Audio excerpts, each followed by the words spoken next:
Сәлем қазақстандықтар, бүгін 24 тамыз. Біз қазір мынау Назираның сотынан шықтық. Қандай шешімге келгенін қазір өзі айтып береді. Армысыздар қазақ елі, мен Мамырова Назира, Шымкенттік белсенді. Бүгін 24 тамыз 2026 жылы менің сот үкімі шықты. 86.500 айыппұл. Біздің мемлекетіміз негізі зайырлы, әлеуметтік, құқықтық, демократиялы мемлекет болғаннан кейін, және бізде сөз бостандығы бар дегеннен кейін, мынау сайлау кезінде, сайлаудағы дода кезінде менің өзімнің жеке пікірімді партиялар туралы заңның бұзылып жатқанын айтқандығым үшін 86.500 теңге айыппұл түсті. Енді мен бұл жаңағы соттың үкімімен келіспеймін, міндетті түрде апелляциялық сотқа шағым түсіремін. Сондықтан да жалғасады. Ал Қазақстан. Біз сөз бостандығы жоқ екеніне мен көзім жетіп отыр. Ол бұрында да көзім жеткен. Енді тағы да соны дәлелдеп отыр. Мына Назира қызымыздың өзі әр сөзін салмақтап, әр сөзін ойланып сөйлейтін қыз ғой, бұл бар ғой.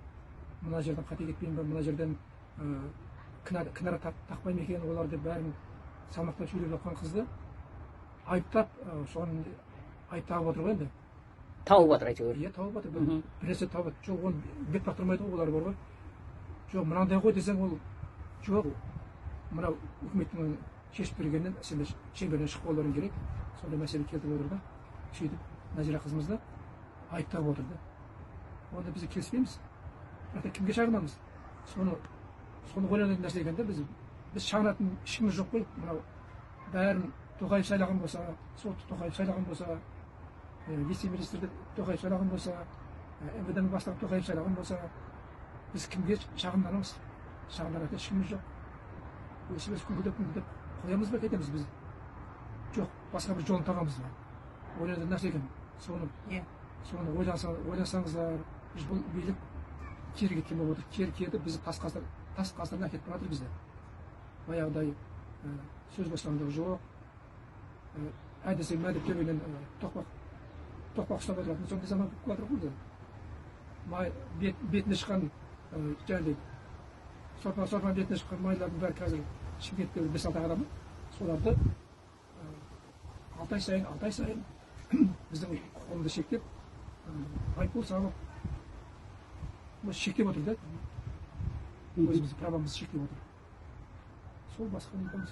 Бұл сайлаудың алдында партиялардың арасында дода болғанда, сонда біздің пікіріміз айтуға ол айып болғаны, ол ненің белгісі? Сонда бізді соттың сөз бостандығымыз бар ма, жоқ па?